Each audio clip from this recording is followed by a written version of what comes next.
What I want to complain about, though, is how bad did Oakland look last night? Yes. Especially in special teams. As special team, now they did lose their long snapper to a concussion, and you saw that on the first punt attempt they had where he rolled them a ground ball. Didn't even get it to the punter's hands, just rolled them a ground ball. And poor Andy Lee, right? I believe that's the punter on Oakland. Yeah. Poor Andy Lee, this guy, gets swallowed on that first punt. And you could just see the paranoia and the nervousness, I guess you would say, the nervousness of the Raiders special teams when everything went downhill. Got to give much respect to the defense, though, for manning up. I mean, twice San Diego got the ball in Oakland territory, and Oakland gave up no more than a field goal on each possession. One time they got the ball inside the 20, and Oakland gave up only a field goal. That defense made some huge plays, but yet made some major mistakes on San Diego's touchdown drive.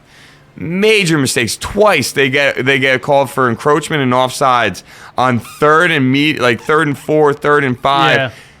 You can't do that. Mental mistakes will kill you. And that's what those are. When you're offsides on defense, it is mental mistakes. It's that simple, and that's really what long snapping comes down to too. It's mental. You've got, even though you don't practice it a lot as the backup long snapper, you have to be ready to come into a game, and especially after preseason, after all the OTAs and mini camps, you should know what you're doing. And they brought in Gaither, I want to say his name was, or something with a G, to long snap, and he was terrible.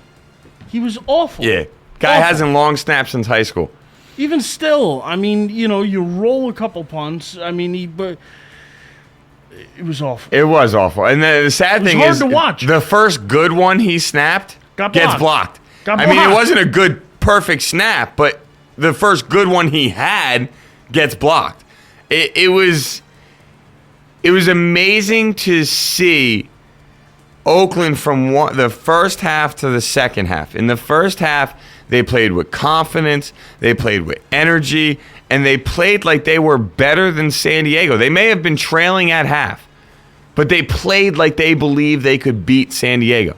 And as soon as things started to go bad with the special teams, they just snowballed into terribleness. Their offensive line no longer could block and give Carson Palmer room. Darren McFadden in the second half, I don't think averaged more than like 1.5 yards a carry because they couldn't get any run blocking going for him.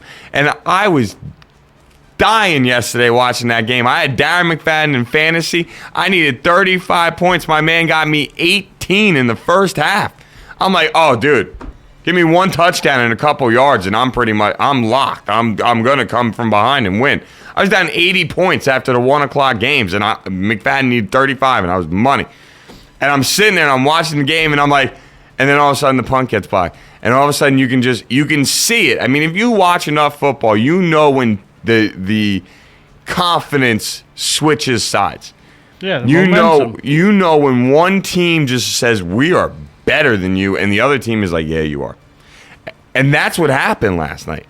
Oakland just snowballed into bleh. Like, I don't even have a word for it. Yeah. It was just Palmer couldn't find time to stay. I mean, he couldn't stand straight in the pocket. He didn't have a bad game, though. No, he didn't. Palmer did not play bad. And what I liked about how Palmer played was the simple fact that he played smart football.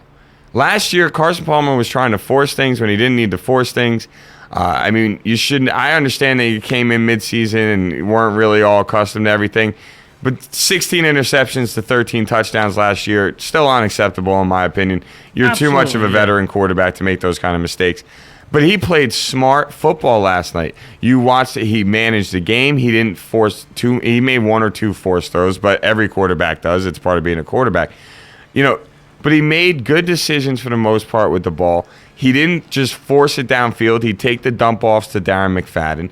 And the one thing I will say about this Oakland Raiders team is if they can get the hell out of their own damn way, a.k.a. the penalties more than anything else.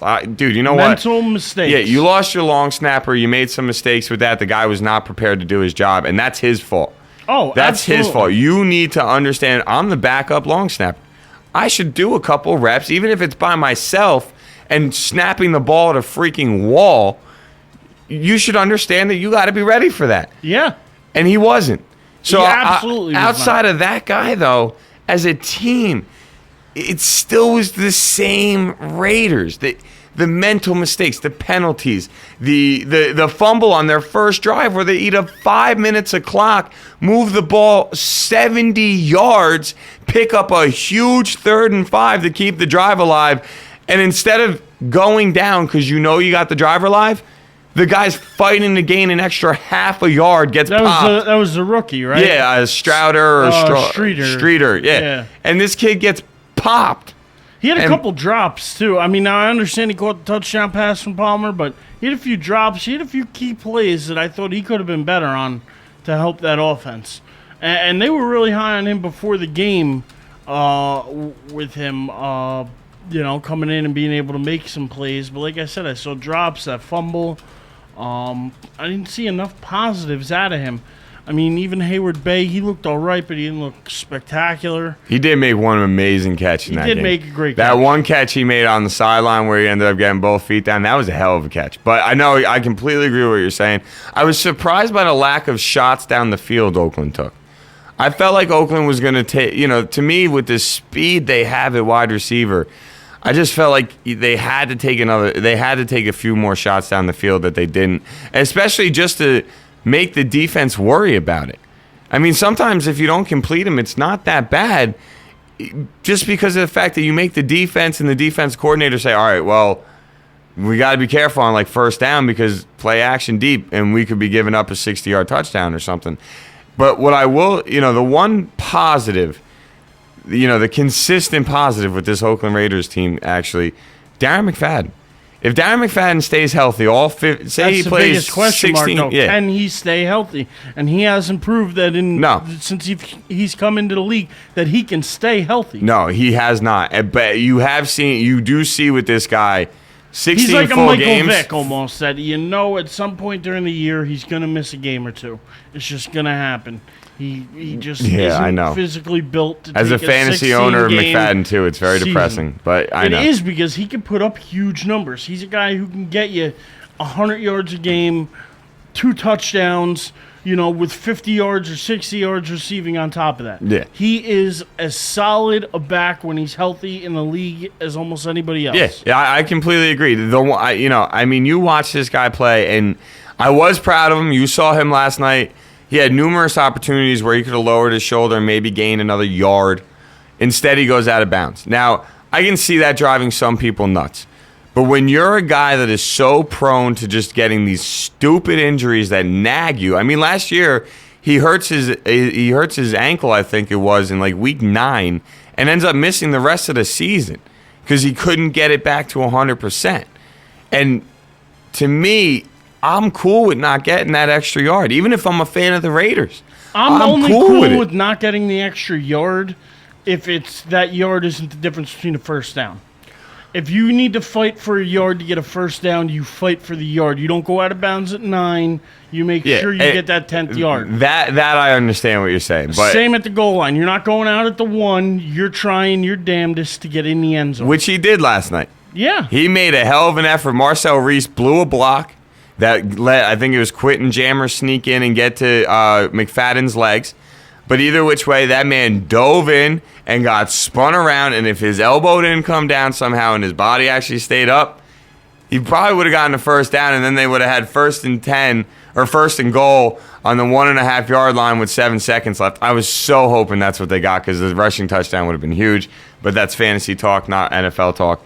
But what I will say is that you saw signs that the Oakland Raiders could be good. They showed signs that they can get a pass rush with 4 players. Signs of it. It was nowhere near consistent throughout the game. It was sort of like, yeah, we feel like getting to the quarterback this play. That's what I don't like about the Raiders. It's like mentally they're just like, when I feel like doing it. Other than you saw McFadden and Palmer And the tight end, is Zach Miller? Is that their tight end? He had a pretty decent game. I mean, he was there. I mean, some of his yards, well, at least half his yards came in garbage time when, San Diego's just playing back, not giving up big plays. That's all they were worried about. But he made 2 or 3 big catches on third down early in the game for them. It looked like Palmer trusted the guy. That's really what I'm trying to get to, is the fact that Palmer trusted him. And when your quarterback has a tight end they can trust, they have their security blanket. They have the one guy that they always can say, he's somewhere in the middle of the field. Like you saw Phillip Rivers last night. Whenever he just needed to throw the ball, it always went to Gates. Whenever he just needed to throw the ball. He dropped a touchdown, though. Yes. Oh, man, that was a bad drop. Gates, to me, didn't have his best game last night. No, he didn't. And he looked a little off, maybe just to me, but it seemed like there were catches I thought he could have made that he wasn't making. And the ball was going off of his hands, and, he just didn't look like the Antonio Gates we've seen for the last 5 or 6 years. He really didn't. No, and the sad thing is, yesterday when the kickoff happened, he was the healthiest he's been in probably 5 or 6 years. I mean, this guy constantly injured, especially he's had a lot of foot issues. He's the number one target for Phillip Rivers. There's no arguing that. And I was a little surprised how good, I guess, that I thought the Chargers looked last night, considering they had to start Ronnie Brown instead of Ryan Matthews because he's hurt again. He's another guy that's always banged up. Ronnie Brown really didn't do anything for them. Really didn't gain many yards. Oh, my God, no. He really didn't look good at all. So a lot of last night was put on Phillip Rivers, and I think he did well. I mean, he's still one of the, better quarterbacks in the league. He's not an elite quarterback, I don't think, but he's one of the better quarterbacks, upper-tier quarterback. I used to think Rivers was 2 years ago. I'm just not used to see San Diego starting off, and looking well to me. And they did last night. Their defense played hard.